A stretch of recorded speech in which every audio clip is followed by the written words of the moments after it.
unstoppable assassin with a single mission: kill Mr. Dig, an elderly woman haunted by her childhood encounter with a vampire. A ruthless crime boss struggles to keep his vice grip on the Sink Hill underworld. A serial killer hunts for victims on a bus laden with booby traps. An aspiring chef uncovers grim surprises after entering a burger competition. And connecting all these tales is the mysterious murder of a young boy discarded in the trash with bite wounds in his neck. As dark forces converge, Glasgow has become a city of killers.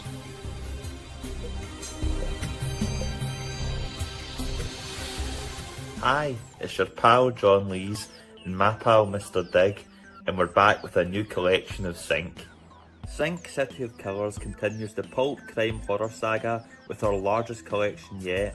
This 200 plus page volume collects Dig, A Sink Tale and Sink 11 to 15, comes loaded with pin-ups and bonus Sink tales, and has a foreword written by Bram Stoker Award nominated writer Rich Douek of Road of Bones fame. And as excited as I am about this new collection, I'm equally fired up to make available the limited edition Mr. Dig plush, complete with detachable shovel. The new Dig plush is as fearsome as he is adorable. The new Sink City of Killers volume is available in two formats: the direct market softcover trade with a cover by Alex Cormack, and a limited edition deluxe hardcover by C.P. Wilson III. Any book can be upgraded to include the signed bundle featuring a limited edition art plate signed by Lees and Cormack, a metal bookmark, and campaign-exclusive Bloodstone metal card. If you prefer the single-issue format, you can get all of the stories in this volume as single issues. And for the serious collectors out there, you can get them all, plus the new Mr. Dig plush and some other awesome new Sink collectibles inside the limited edition Sink City of Killers collector's box. At higher pledge levels, you'll also be able to secure cameos to be immortalized in future issues of Sink. Plus, if you missed any of our previous launches, not to worry. You can get all caught up on the series and grab all the previous Sink collections or issues as a part of this campaign. Sink City of Killers is 100% complete and ready to print, so back with confidence. Your support will help us continue to tell more Sink tales. Thanks once again for all the support that's helped bring us this far. This collection features some of our best Sink tales yet, and I can't wait to share them with you. If you're a fan of crime and horror comics and awesome collectibles, please get in the van and back Sink City of Killers today. Welcome to Glasgow. Welcome to Glasgow. Welcome to Glasgow. Gentlemen, good to be with you. How's it going? You know, it's getting a bit late in the evening where literally when that video came up and then my own face appeared, I thought the broadcast had started, and then my own face started talking. I was like, wait a minute, what's going on here? Yeah, John's staying up a little late for us, but It's bound to happen.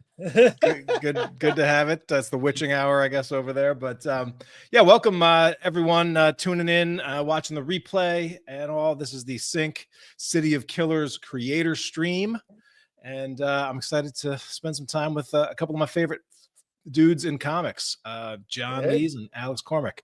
How's the week going for everybody? Good so far. Yeah. It's Tuesday, so yeah. It's Tuesday. No, yeah, going well. Like I feel like every day for the past couple of weeks, my little like morning boost has been like opening up the Kickstarter page and seeing how things are going. Like, you know, no matter the world, the rest of the world might be on fire, but like that Kickstarter campaign keeps on trending up. Absolutely. And I guess speaking of this is a part of a campaign that we have going on, another Sink campaign, another banger for the crime horror fans out there. Oh, yes, sir. And I wanted to just to set the stage and set the context here.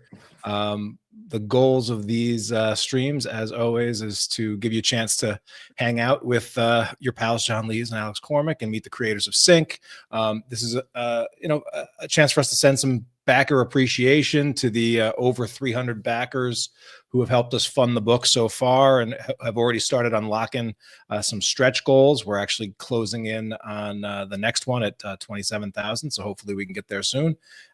We've got a few backer submitted questions, and then we're going to give out some bonus Comics Tribe prizes tonight. If you have not backed yet, please do. comicstribe.com/sync. If you do have questions, we will be taking questions to people that are tuning in live, whether you're watching on Facebook or YouTube. And just to and if you want to get the book, an easy link to do that is just comicstribe.com/sync. I'm Tyler James. I'm the moderator. I'm the publisher of Comics Tribe, and I'm the host of the Comics Launch podcast. We have John Lees, who's the award-winning writer of Sync, Hotel, Crimson Cage, and then Emily Was Gone, The Nasty, and a whole bunch of cool other books that he's already written, and he's got a lot of good stuff coming in the very near future, as does the acclaimed artist Alex Cormack. He's AI proof in that I wrote like that's why he has his hand in the image there, just so you can see he's got like number of fingers. Yeah, like a count him, baby. I told these guys I was playing with an AI tool to see if AI could do reviews of comic books, like full reviews, and then do them as personas of reviewers with certain personalities, and including like the hypercritical, snarky reviewer, and and I did it, and Rich Duick did it, and the gleaming light of every review, even the snarky reviews, was always Alex Cormack's art. So right, he's AI proof. That's right. Ladies love him. AI reviewers want to be him. He's Alex Cormack. So welcome, folks. And then again, big shout out to all the backers. 310 so far, 26,000 plus raised. To help get this is kind of our most ambitious campaign yet. We've got a plush to fund, a new hardcover to fund, and so every single dollar would be put to good use here. But thanks everyone for tuning in. If you're already a backer, just leave a quick comment letting us know that you're tuning in. If you haven't backed yet, you got a question, you got anything keeping you on the fence, please let me know. Before we dive into the Q&A and all that fun stuff, anything you guys want to say? John? I was going to say, I can't believe Oscar hasn't chewed that thing up yet. Oh yeah, no, it's kept at a high level to keep him out of his reach. It's smart. He's like, I'll get it one of these days. But yeah, like in terms of things to say, just like again, like I kind of feel like I'm a broken record, but it never becomes less true, which is just immensely grateful for all the support and all like the kind of like enthusiasm that readers have for. I was mentioning this lately. I think it was like I was talking about this when I went to Thought Bubble, which is the big convention in the UK, and like the sheer level of like excitement for Sync and how that, even though I've done other books with you know big publishers and a lot of like marketing behind them and all that, they've all done very well, but the book that people keep on coming back to and the one that people are most excited for is always Sync. And that's like, you know, and I'm increasingly of the belief that Sync is going to go down when it's all said and done as like the great work of my comics career. And like, you know, like we're fast approaching like the 1 decade mark for us, like oh my god, Alex, you know, like, so it's like a monumental like achievement that I'm very proud of, and I'm especially proud of this volume. I think that we did a lot of cool stuff in volumes 1 and 2. Like we kind of we settled on a kind of winning formula with this anthology format. But this is where the series starts to take like some ambitious turns, and it starts to kind of all these disparate threads all start weaving together into something bigger. I can't even speak. I'm losing the power of speech from praising myself too much. But like, so I feel like this is like so this is the culmination of a lot of like work to kind of get to that. One, it's taking the kind of bigger Sync story to the next level, but also just as like a physical artifact, like Sync Volume 3 represents like several years worth of work. This is the writing that I was doing like during like peak lockdown time, and like writing Sync was like the one bit of control I could have as my existence was spiraling. So you know, and then I feel like we then had like these various campaigns, Kickstarters, and I remember even when we did Dig, like so much had held that up, and I was like, are people even going to care about Sync anymore? What if this like sinks like a stone? No pun intended. But ended up the response was great, and has continued to be great through all the campaigns we've done since. And I feel like this final book is like kind of like real representation of like one, like the creative team and like keeping going and carrying through that, but also a celebration of that support and that unwavering belief that Sync readers have had for us. So thank you once again for your patience and for your belief and for your ecstatic enthusiasm for Sync. Yeah, thank you everybody for sticking around. I mean, it's yeah, I'm just John's right. I mean, every time I go to the show, it's the same deal. People always ask, "What's the next Sync? What's going on?" Yeah, like and I always tell people, "Listen, John's already written a bunch. It's all on me. I just got to draw the suckers." But I mean, this last batch especially has been fantastic, and I mean, it's been so much fun to draw. It's been a blast to draw. Yeah, I'm so happy that people are still into it and people are getting it, and I can't wait to do more. I tell you what, I have to say, just as a little aside, I'm not sure if it was an intentional design choice, but I do like how, like, when you have all the volumes lined up side by side, the Sync logo is slowly sinking. Maybe, you know, that definitely not intentional, but by the 30th, that's gonna go all the way off and start at the top again. Yeah, we could probably keep it going. Sure.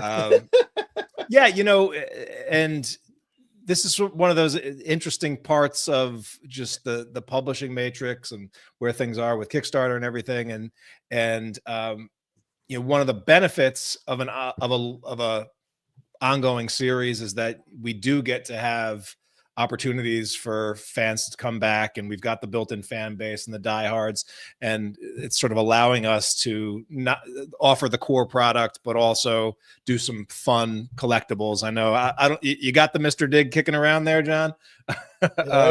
Yes. Oh yeah, he keeps him with him at all times. Yeah, at all times. Just in case. So we can do things like that, but at the same time, you know, as you get further along in a series, I know that there's still like the sense that some fans might be like, "Oh, did I miss the boat on this, or did I?" You know, and so the one thing that we're really excited about with this one is just like, hey, you can get all caught up on, you know, literally like hundreds of pages and 16 full issues, a couple of them extra sized and in page count, with just three trades. And so this is, you know, one of the best times to jump in. And so I do love that about Kickstarter, is that when done right, you can make it so that every launch is an opportunity to celebrate your existing fans, but also bring in brand new first time backers that can discover this. And yeah, so I'm excited to that we're bringing in both crews for this one. Yeah, it always makes me happy when, like, even now, like I say, we first launched, well, we first like announced Sync in like 2016. Remember, Alex came to Glasgow to do it. Then like we first released Sync in 2017. And like, so like we're what, like 8 years later, and I still regularly get messages from folks saying, "Oh, I just picked up Sync Volume 1. Like, I'm excited to try this book." So yeah, new readers are always coming on board, which is great. And also, like, yeah, like you say, it's great having this kind of like nice contained collection. From a pure perspective of being at a convention table, it's going to be great having Sync Volume 1, Volume 2, Volume 3, rather than, you know, Sync Volume 1, Volume 2, and like several other books. So yeah. So I did want to just give again another shout out to some of the folks that we worked on with the Mr. Dig or on the Mr. Dig plush. You know, I've been doing plush toys for several years now with the awesome folks at Skeleton Crew Studio. I've worked with them on all of the CS for Cthulhu plush toys, and so they were definitely a no-brainer when it came time to pick a crew to work with for the Mr. Dig plush. And also big shout out to Josh Janes, who has done some of the plush design schematic work. And so, I reached out to him to sort of help capture Alex's core Mr. Dig design, but try to get like it to be like equal parts fearsome, but also kind of cuddly and adorable, so that even if you weren't a Sync masterclass fan or already in the van, as it were, you might want to pick that up. So yeah, no, I think you did a good job. Delighted by it. I think I remember like as soon as you said like it was happening, I was like, well, I want the first prototype. And like I had to actually sit on top of my Christmas tree topper this year. And yeah, like for me, like before I even like was a fan of comics, I was a fan of like toys, and just like and I love the idea. I think like it really feels like you've made it. It's like a creator, a writer, and like something you've written like becomes a toy, becomes like merch. That's when it feels like you've crossed the Rubicon into like something being really larger than life and cotton on. And like I really hope that all the support for the book has been fantastic, and please keep it coming. But like I really hope that like more people like jump on board this plush. And whether it be like getting the plush or like adding the plush as an extra to like their existing pledge, like I just think like I really want the response to this to be good, like mainly selfishly so we can make more of them. Like I want a whole shelf of just like plush characters. I think I was saying like on social media earlier on, I wanted like a row of like clowns, like some plush clowns to be fighting Mr. Big, and I want like like a plush Kieran and Louise arranged in appropriate positions, like like a study table or something, I just think like the sky's the limit. So like please respond well to Mr. Dig, so this is a pilot for something more. Yeah, can we do like a Alan with like a switch head, so like regular Alan and like like like or it could be like like what were those toys you used to get where it was like it was the teddy bears and then you pulled them out inside out and it was the popples. Yeah, I've definitely seen a few of those. That could be cool. We do have a limited edition collector's box. This will be the biggest box because it will also include the Mr. Dig. We've got signed cards, metal bookmarks, acrylic standee. We're going to do a new enamel pin with Mr. Dig, and then also it will include. See, I got some the. stuff too, John. Oh yeah. The standees are coming out. Cool. I've got my stand up on the shelf back there. There's Dig. And this will include the direct market version of the book, 11 through 15 A and B covers. So we're just fully loading up a book. All right, John and I are just gonna play with toys here. These guys are gonna playing with toys. Again, it's always fun to take a look at the breakdown. So we have this campaign is largely powered by returning backers. We've got about 83% of our backers are returning, but still over 40 backers have jumped on for the first time as of last time I checked. So exciting to reach both folks. All right, we're going to get into some questions. So let's see what we have. This one is from Wilfried. Wilfried said, most likely I won't be able to be on live, but hopefully I'll see the recording later. Since I'm new to the series, only one basic question. How do you build your universe or get inspired to create it? And a bonus question for what kind of story do you like to read? World building, John. I mean, this is a big, unique world. But the simple question is like every time something happens to me, I write a comic about it and say no.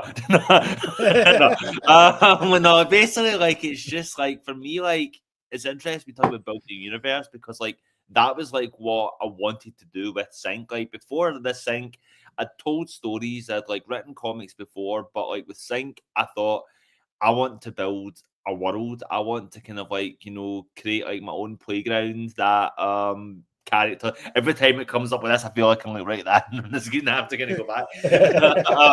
Like I want to build Up like the nose. I want to build a world, like and have characters that live in this ecosystem, and that's what I was really trying to do with Sing. Like I wanted, and one of the inspirations at the time was like Scout was one of my all-time favorite comics, and I thought I loved the idea how like the sort of Prairie Rose Reservation and that was like a place that was a character in itself, and I wanted to create a place that was a character, so I came up with Sink Hill. And the great thing about Sink is that yes, we were able to populate it with all these like characters, but there's been multiple times when I've had like an idea for a story and thought, oh, maybe that's not something I could do a whole series about, but maybe I can do like a Sing story and build it in, and if it becomes part of the Sing fabric, then it kind of like gets woven in and feels more substantial. And yes, I think it's just a case of like in terms of like building like a world, it's just a case of like not letting anything go. Like if you have like a story idea or a character idea, like for example, like Chrissy Woods, that was like a character who was like an old pitch for something else, and then like that pitch never worked out, but we never forgot the character.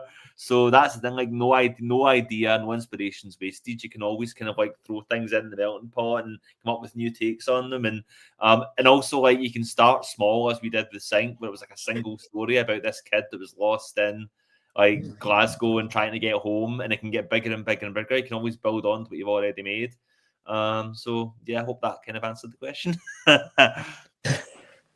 Yeah, and I mean this series I think got off to a great start in that your artist and partner and did something that I think very few artists actually get to do, is like having never been to Glasgow, you actually took a trip like in the lead up to working on this project and walked some of the streets. I know you took lots of pictures and experienced that,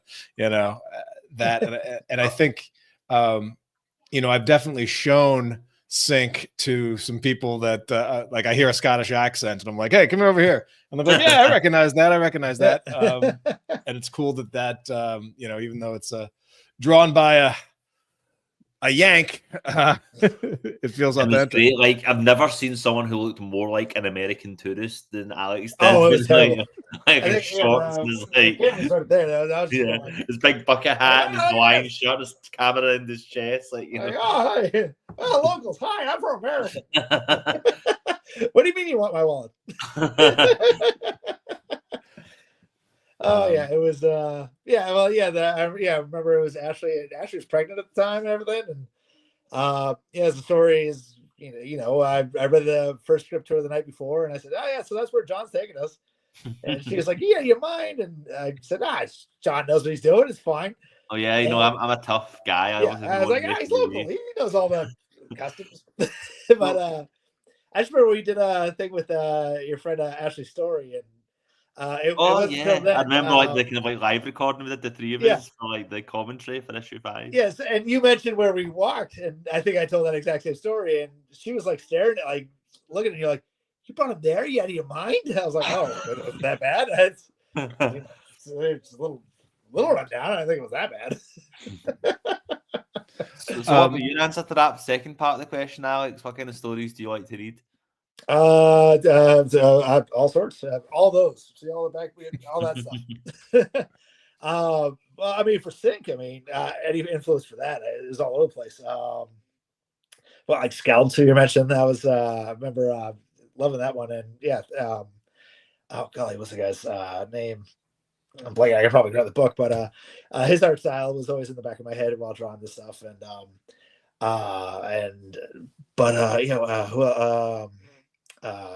there's an artist, Christophe Chabout, that I've always loved, that I always look through his stuff, even though he's French and not really like inner city stuff like this, but his stuff I had open all the time. I just like that catch. I love nothing to do with this book. But he's super good. Freedom Fries, Cormack. Yeah. And I don't know. That's some other ones. I'll look behind me.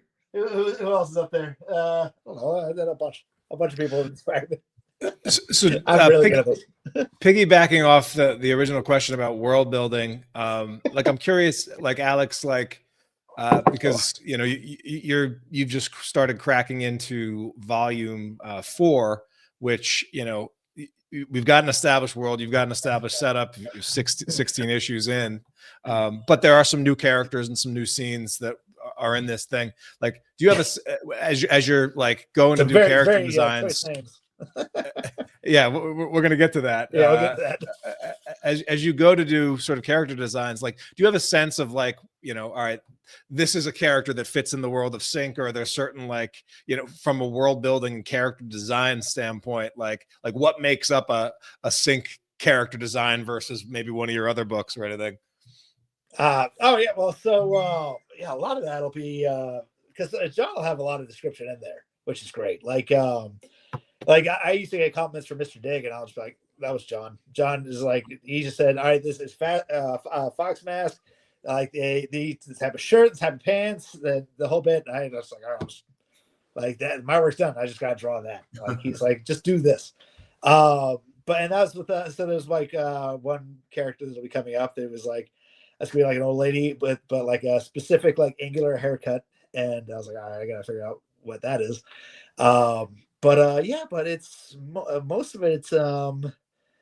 It's just thinking about the type of characters they are. Like most of the time, because it's Sync, where Sync Hill especially is such a tough town. Everybody's gonna have a little bit like rough edges around them. No one's gonna be looking as like too cute or too pretty or anything like that. They'll be roughed up. Like pretty much everybody you see has probably lost a fight at least once or twice. So they got some lumps and some bruises sometime in their life. So a broken nose here, like a cauliflower ear here, stuff like that. But I will say, like, the teeth are surprisingly well formed for like Glasgow. So yeah. Well, there'll be a future episode with the dentist. That'll be the next round. Yeah, that'll be issue 30, whatever. But I mean, look at these guys. They're cute. they're lumpy. Busman Bob. He's got to pop some of those. It's pretty bad. Oh yeah, Busman Bob. Yeah, he's that was the first ever drawing you did for Sync, wasn't it? Busman yeah, because when you told me about some of the characters, that was I don't know if you gave me a character sheet or we were just talking about it, but I remember hearing about that guy. Like rough character descriptions, and I was like, who was it? I think like the original batch were like Mr. Dig, Busman Bob, the Clowns. It must have just been that first issue, right? Bob. Yeah, it's Bob, not Bob. Bob, B-O-A-B. Yep. But yeah, it just must have been the guys from that first issue. Yeah. That was a talk about like getting everybody in that first issue, huh? Oh yeah, no, that was the fun thing. I remember I was so nervous when issue 2 came out because I thought issue 1 we throw everything at the reader. We have like Mr. Dig, we have the Dickheads, we have the Clowns, we have Busman Bob, and then I thought we're going to get these people on board, and then they're going to come back for issue 2, and it's like a pensive, quiet issue about a woman exposing their body. Thankfully, people stuck with us. Yeah, everybody was. That was a big thing. Like, where's Mr. Dick? Where's this guy? Like, hey, he's coming back. Don't worry. He pops in number 4. What's his line? He's like, hey kids. And that was actually something as well. Like obviously, Mr. Dick became very popular. He's a breakout character.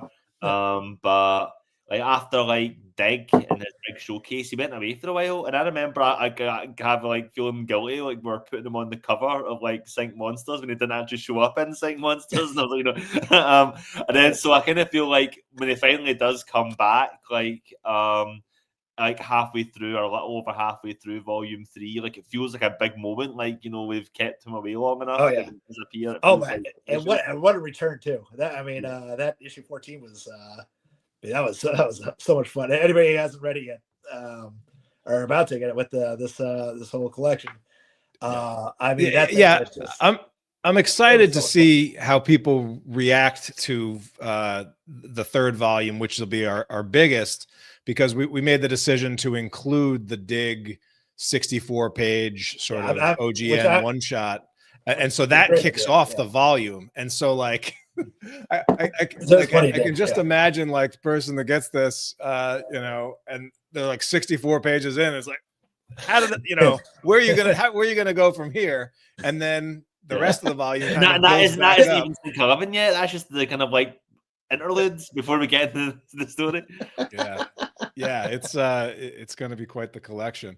So the discussion of character kind of dovetails nicely to the next question from Christoph Allbach, who says, "Is there any character in Sync you identify with, John, and why is it Kieran?" Honestly, like but also, what personality traits do you share with the characters? I mean, this is going to sound like a bit of a cop-out answer, but like to varying degrees, like I identify with like all the characters. Like, yes, I identify with Kieran, also identify with Louise, I identify with like Mr. Digg, identify with like Simon Curdy.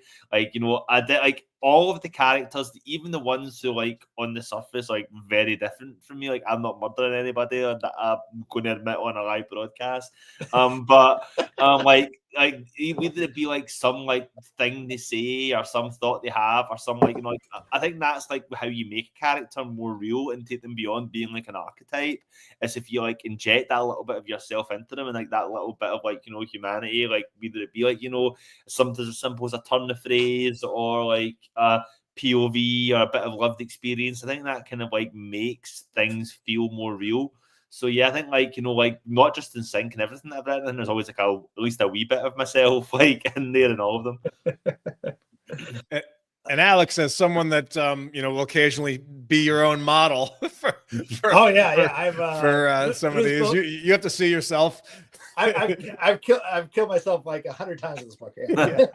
Yeah. He's simultaneously killing himself and the one and the victim. The Busman Bob that montage. I'm the third one down to the left. I guess. Sure. No. Identify with any of these guys. You know what? Alan is wearing my jacket. He's wearing, that's my jacket that he's got on. So I guess Alan, which is probably not good. Well, Alan's it was based off your buddy. Yeah, like you met. I put his name. I feel like a jerk. What was his Alan name? McRitchie. It is Alan, very talented, like writer and artist. Next time I see him, he's gonna be like, "What the hell?" And I actually originally wrote Alan. I based it off of like that Alan. I think even in the missing poster, he's called Alan McTitchie instead of Alan McRitchie. You know. That was like a wee fun Easter egg. So I guess I can't take that one because it's already him. So I used to be a courier, so I'll say Busman Bob. Yeah. I used to drive like this. Yeah. I'm frumpy. Next question from Fred Cheney. Fred asks, will Oxymoron ever make an appearance of Sync? And this is one that Taylor has to answer because he'd have to give us permission first. Yeah, I mean, I'd be surprised if there wasn't like an Easter egg tossed in, you know, somewhere. There is an Oxymoron Easter egg in there, all through on the it's in graffiti, but yeah. Okay. Yep. And then Emily Was Gone Easter egg in there too. Yeah, I've seen the Bonnie Shaw. I missed the like Bonnie Shaw. The Bonnie Shaw is here or was here, and like I want like one my little Easter egg that I put in. Like I like the idea, like, you know, that like all my stuff existed in some kind of shared universe. So at one point, I think it's during like the Graphite Green story. Like he's listening to the news and there's like a weather forecast and it mentions like the weather front coming over Merksey. Like, so I feel like that. Like, you know, there is some, so maybe like all the stuff going on in Swanstown in the US with oxymorons happening at the same time as all this stuff happening with absolutely the comics he's gonna go on a vacation. Yeah. He's gonna go on a nice trip all through Europe. He's gonna hit all the sites, you know.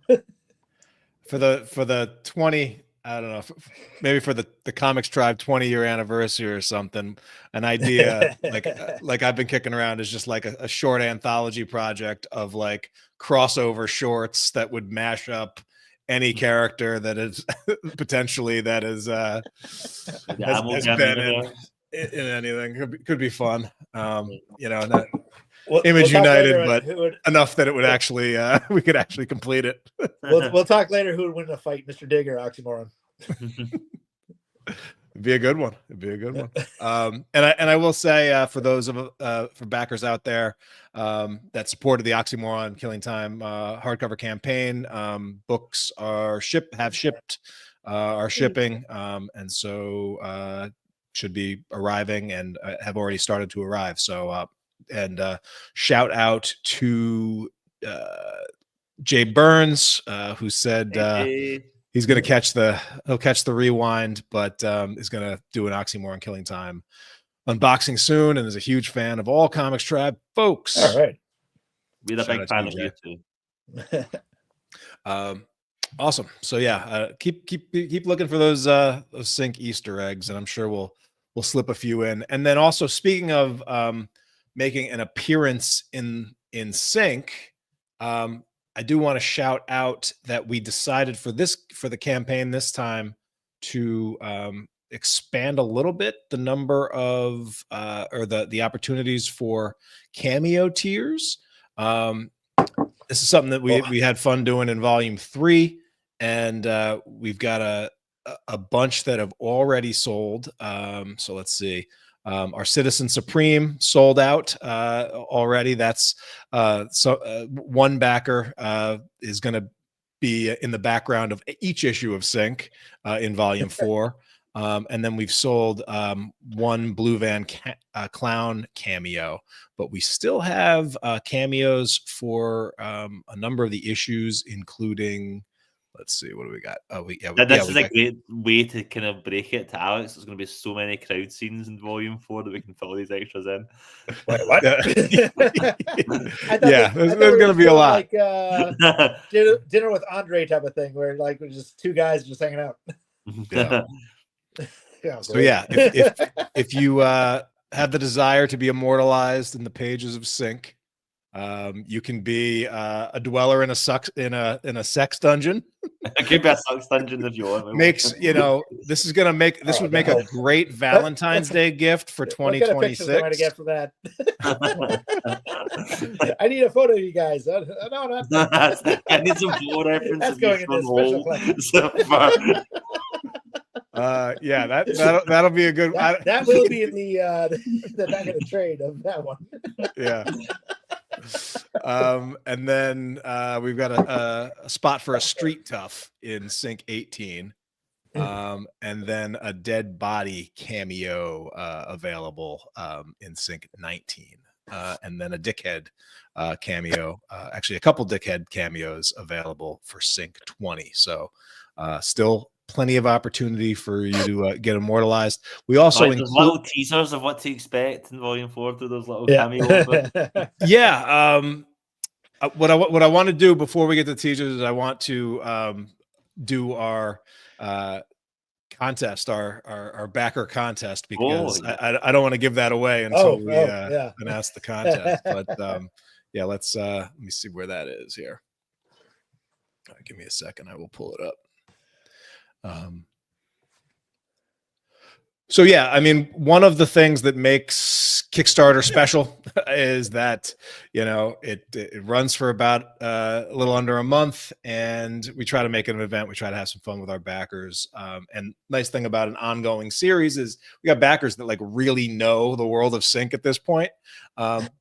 And so one of the games that, we put this out to our backers earlier. This was at the beginning of the week, and this is basically can you spot a fake?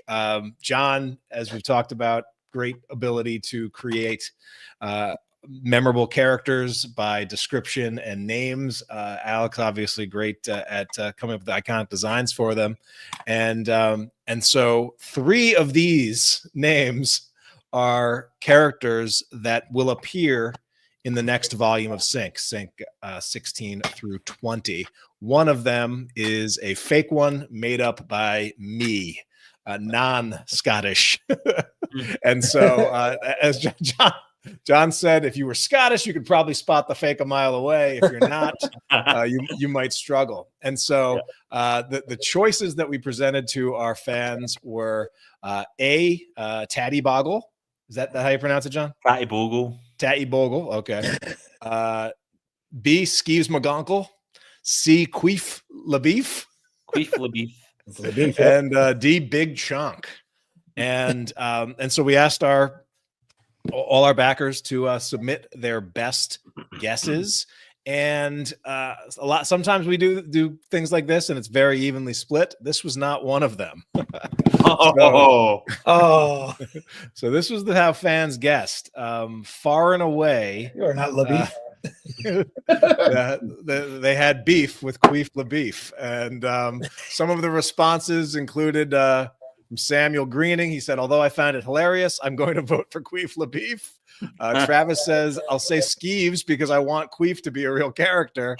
And Devin said, I doubt Queef is real. Queef is a myth. How dare you?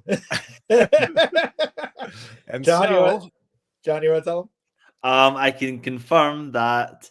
I have some slides. I have some slides. So hold back, Tyler. I can confirm that the fake character is Skeeves McCongo. So Queef is not a myth. Queef LaBeef is a real character, as is the Tatty Bogo, as we're seeing here. Yeah. So this is just to give you a little tease at what's to come in Sync Volume 3. Like what is a Tatty Boggle? It's not a. So a Tatty Bogle is, as it says here, it is like the Scottish with a scarecrow, but for Halloween specifically, going way back, traditionally in like traditional Scottish celebrations of Halloween, before we had like international shipment of like fruit and veg, and pumpkins weren't so readily available, Scottish people instead carved turnips, which is a lot more difficult than carving a pumpkin. And the faces you would get, if you ever look these up, like a search like Halloween pumpkin on Google or whatever, or the more ethical search engine you might be using nowadays. But if you search for this, like you'll find these absolutely ghoulish, like stuff of nightmares faces that have been carved out of like turnips. So I thought it'd be quite good to to create a Halloween-based monster which uses this iconography. So it's like.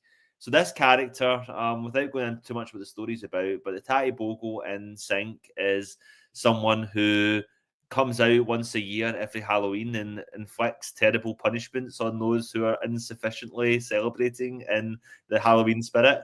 And as the story will go into, as it says, the Sync Halloween special, the Sync Hill has its own very specific traditions for Halloween. They take on like the classic thing of guising, which was like Scottish trick-or-treating.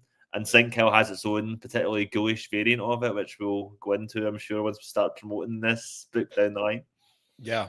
And so the very next issue, the next launch of Sync will be the Halloween Spectacular, the Spooktacular, the special Halloween special. So we're excited about that one. I know our fans are going to love that one. I've always wanted to do a Halloween special. You know me, like I'm like Halloween boy. I'm mad for Halloween. I always have a big like parties every year. And so I've always wanted to do a Halloween special for a comic. The closest I've came so far was like when the last issue of The Nasty was set during Halloween. But I want to be like, like Shane Black always does stories at Christmas. I want to have like Halloween things like for all my comics. So I'm really excited to be doing a Halloween special. I don't want to be kind of like jumping the gun, but I'm imagining that this Sync Halloween special that's getting released will have like the next issue of Sync, which is set on Halloween.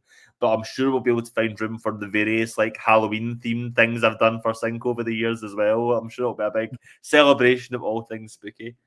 Absolutely. And by the way, I was gonna, John, wasn't the original Jack-o'-lantern, wasn't it like the story, or wasn't it originally Turnip? Do you know what that? I don't know. Derailing everything? Yeah, no, yeah, like do you mean like it wasn't like the original, I'm sure like when it came over, like to like when it carried over, like they tried doing it with a turnip and realized this is actually easier to use instead. So and one fun thing, so a big part of the best part about Sync Volume 3, I think, was the return of established characters and smashing them together. One group of characters that were not in Sync Volume 3 that do get a callback will be the Young Team characters from Sync number 4, so the kids. So That that's was my something that favorite story from Volume 1, and we've kept them like off panel for like a number of years now. They never showed up in Volume 2 or Volume 3. So which means, like, if you remember, like Sync 4 ended in a cliffhanger where you saw like young Craig on his way home and you saw the blue van coming up behind him, and we don't know what happened to Craig. So one way or the other you'll find out in this issue. Yeah, it's gonna be a good one. So that's Sync 16. Sync 17 also brings back some characters. The protagonists of the infamous Sync number 10. That was my favorite issue of Sync. And this one is like this is a two-parter. And I think I might love it even more. Like the way I was if we're trying to pitch this story, I would say it's like a giallo set in a sex club. So have all the kind of classic kind of like murder mystery giallo stuff with the black gloves and like the ominous POV shots and things, but it takes place in this like BDSM dungeon, and you get to introduce like various other like strange denizens of this place, including the person who runs the place, Madam Queef LeBeef. That's the name. Yeah, and you can see some of Alex's designs here. Yeah, so Alex is messing around with trying to give Queef her due. I grabbed this from the script where Queef is introduced. Focus on Queef LeBeef, and John made sure to make sure that we know that this rhymes. A tall, cheerful woman in her 50s with massive, angular, bright-colored hair, dressed in a rubber pencil dress and arm-length black gloves. She's grinning with delight, arms outstretched and ready for a hug. 'Tis I, Madam Queef LeBeef. It's there. I think it's my master stroke. Which honestly, I think that should be your new email signature, John. To be honest, I think like the next T-shirt like for the Sync campaign should be just something that says "Tis I, Madam Queef LeBeef." Yep. That's that one. And then Big Chonk will also be a character in the Sync 17 and 18 Pineapple issue. Big Chonk, a massive hulking muscle man with a prodigious beard. Alex is going to have so much. I think there's like 3 different times in this script, but I was like, I'm really excited for you to search this for reference, Alex. Yeah, like Alex going to Google type of like what is leather daddy. This will be all on my wife's computer, not mine. Yeah, you're gonna need to bleach your browser history. Yeah, so again, Congo, I said to Tyler, like anybody like who looked at that name that was Scottish was like, that's made up. For me, like Skis McGonagall is like if they sent an English spy to Sync Hill, like they call themselves Skis McGonagall. It's like how are you doing, fellow kids of like Scottish? Yeah. And we were chatting beforehand, and it was like we may have to include a Skeeves McGonagall in a future issue just to play with it.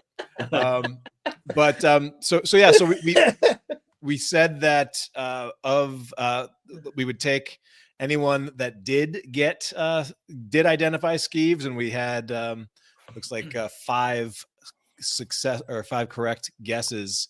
Waldo, Gerald, Sean, Nathan, and Travis Pelkey guessed. So I'm pulling out my wheel of names. If you give me a sec here.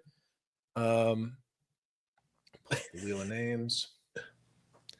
And we will get this. Sharon. Way to get the toys back. Yeah, bring the toys back for a sec. And I know that's how I assume Mr. Diggs sounds. He goes, well, he's Everett G. Robinson for some reason. Dickheads. Give me those hats. All right, here we go. We got the world famous wheel of names back. We're gonna give it a couple shuffles. Oh wait, let's give it a couple shuffles here. All right, and spin. And this backer is gonna get a $25 pledge upgrade in credit in backer kit. Oh, think you can use that to get yourself a plush. It's a closed one. Yep, you can upgrade to a plush. You can cover some shipping costs if you're international. You can level up from soft cover to hard cover with a signed or get your thing signed. Congrats, Gerald. There you go. That down. And so yeah, I'm excited to just see that. There's a lot of cool moments coming up in Sync Volume 4, and I guess now is a good time to, I don't know what you want to tease and what you want to hold close to the vest on. Yeah, well, I feel like we've done a good amount of teasing so far. I'll say that I'm very excited to do the Halloween issue because I love all things Halloween. I'm very excited to do the Sex Club story because I love all things Sex Club. No, I'm very excited to that because they're some of my favorite characters. I think we can have expanded their little storyline nicely. And then what comes after that, I think, is going to be some real big, heavy duty, lore stuff, bringing things together.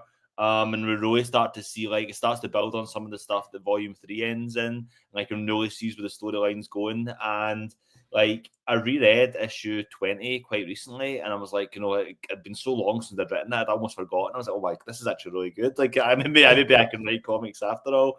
And I'm really excited to see how people react to all of this. And then every story here is I said that about Volume 3. Volume 3 had some of my favorite stories I'd done. I have a real strong personal connection to the Gorbos vampire story, and I love Artisan Burger. I think that finishes Volume 3. I thought that was a great story.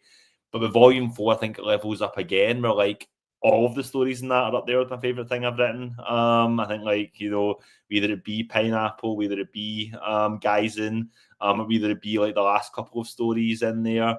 I think it's going to I think Volume 3 is going to set the stage for a real escalation in Volume 4, and we're really kind of going to start taking some big swings. And then the train keeps on going. Just literally today, I just finished my first draft of Sync issue 21, which starts Volume 5. So the path keeps on going further and further ahead.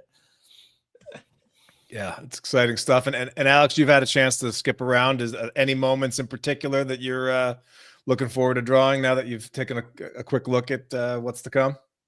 Oh, mum's the word on a lot of it, but yeah, just bringing Lady Miss Queef to life.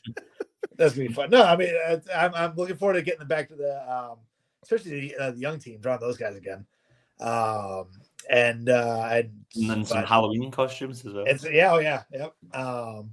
But there might be an opportunity to get Oxymoron in there. Yeah. There you go. All right, perfect. I'll do the whole. We'll get Oxymoron. We'll get Bonnie Shaw. We'll get the whole. I'll just put Joe Mulvey in there somewhere. Yeah, somebody with a homemade whaling blade. Yeah. And somebody with a Mulvey mask. Yeah, there you go. Yeah. He'll just be he'll be popping around. But no. I mean, it's every issue there hasn't been every panel in this whole thing has been fun to draw. There hasn't been one all right, let's get into it. Everyone's just oh, this is gonna be what can we do here? It's just this entire series has been a blast to draw. So I'm looking forward to whatever John cooks up is gonna be great. Yeah, I'll also give a shout out to John's Patreon. If you're not supporting John on Patreon and you're a Sync fan, you're missing out, because John has sort of detailed commentary on literally every page of Sync. He's up to I'm calling about 11. Issue 11. But yeah, I've done that. It's called Creator Commentary. For a mere $2 a month, you get access to the Creator Commentary level, which is 2 times a week. I'm update with I go through it page by page, and for every page I share the page, and then I have a little mini essay talking about the process behind making the page, or some behind the scenes stories about its development, or some fact about what inspired it, or something along those lines. And yeah, it's been really fun kind of digging through the series again, and really kind of going under with a microscope, and usually talking about how good Alex is as well. Yeah, it's fun when you've had enough time away from it, and then you come back to it and see it through a new lens. So yeah, definitely check that out. We'll make sure to just publicize that with backers as well. Patreon.com/John Lees. Sorry, just this got me. Also want to we unlocked thanks to hitting some stretch goals, another campaign exclusive t-shirt. We do these with a fulfillment service that is $35 free worldwide shipping. I shall expect my copy in the mail, Tyler. It will ship separately from the comic. We don't want one to mess up the other, but everybody, we know you're looking for new con swag, and it's always like, anytime I do a convention, it's always fun to see people coming up with a Comics Tribe shirt that has been through a few washes, but still shows the love. It's always great. I want to give a shout out to George Biggs, who's like a big Sync fan and fan of like Comics Tribe stuff in general. And I remember when he came to Heroes Con to see me and Alex, and immediately I was like, oh, there's the guy in the Sync t-shirt. I know who that's going to be. It's cool seeing people in Sync merch out in the wild. Yeah. Yep. Again, limited edition Mr. Dig plush. This is our opportunity to do it. And I don't know if you saw on John's, but that the shovel is detachable, and it's a Velcro compatible fabric that attaches to both hands, or a little spot on his sort of back bandolier. So plenty of posing for all your IG pictures. And we can't. I'm looking forward to seeing Dig all over the world, showing up in pictures. Yeah, it's gonna be cool. Take him in the train with you. Take him in your backpack. Yeah, take him out for picnics. Yeah, take him with your C for Cthulhu guy and have him duke it out. And when you get it, send us all your Dig pics, please. Pronunciation is big on that, Tyler. What? And then the fully loaded collector's box got all the goodies in there as well. So we've got a lot of fun stuff here for you. If there's something we're missing, if there's something you want to see before the campaign is out, we've got a couple more surprises in store. A few things we're going to roll out. But Queef LaBeef she's going to get her own line of attire. But let us know what you want to see from this campaign, or just from Comics Tribe. We'd love to hear that. And for bonus giveaway, we're running up on time, but we're going to I'm going to go back through and see everybody that submitted a question, and then we'll pill another winner for that. So thanks everybody that submitted questions for this. And we'll probably do at least one more sort of backer bonus between now and the end of the campaign. So just stay tuned to the updates, check in, and I'm excited about that. But final thoughts, or just thoughts, ruminations? What do you guys have? Go first, Alex. I want me to go first. Well, you go first because I gotta think of something. Jen, just to reiterate, I really appreciate all the support, but I want to keep on going. I'm always looking about what's the next milestone we can hit, and I'm currently eyeing that we're very close to passing the amount raised for Sync Volume 2.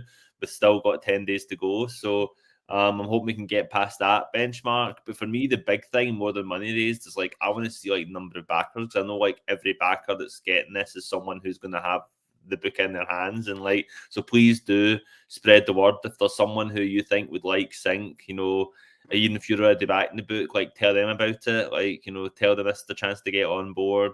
Because I want more people reading Sync. I'm really proud of this book. I'm really proud of the book, the work that the team's done on the book, and I want more people to see it. So please do share it. comicstribe.com/sync. If every bit of spreading the word and beating the drum makes a difference, so spread the love, please. Thank you very much, guys. Ditto. But Yeah, John's right. I mean, it makes me so happy that so many people dig this book, and that it's still going and all that, and you know, it's just one of the every time one of these campaigns comes up, I always have my back of my head like, oh, we're not gonna make a buck, like this is gonna, and it's been going great. So everybody, I can't thank you guys enough. This is wonderful, and I'm so happy you like it, and we'll keep them coming, and yeah, it's gonna be. Thank you. Yep. And The campaign- I should have gone first. You did a better job. Also want to say as well, like that, I really appreciate, as much as like I really appreciate like the patience you guys had for us, like with waiting for volume 3, because like the world ended between volume 2 and volume 3. But like I promise we're going to do all in our power to make like the turnaround between volume 3 and 4 like much less dire. We're already working on it, so like watch this space. Yeah, the momentum, I think, for where the series is going and is definitely going to be such that getting it out on a consistent schedule will be hopefully rewarded and much appreciated by the backers. But again, you know, on behalf of these guys, thanks for your support. The Kickstarter is going to run until Friday the 14th. I'll be soon announcing an indie comic bonus bundle that some other great Kickstarter creators and horror creators have contributed to. So we're looking for ways to provide even more value to Sync backers and encourage as many folks to jump in and give this quirky little crime horror book a shot, because we know you're going to love it. But thanks so much, John and Alex, for joining me. Thanks everybody out there for tuning in. Yeah. It's then thank you, Mr. Dig, for starring the show. All right. Bye, everybody. Have a great night. Thanks again, everybody. Bye.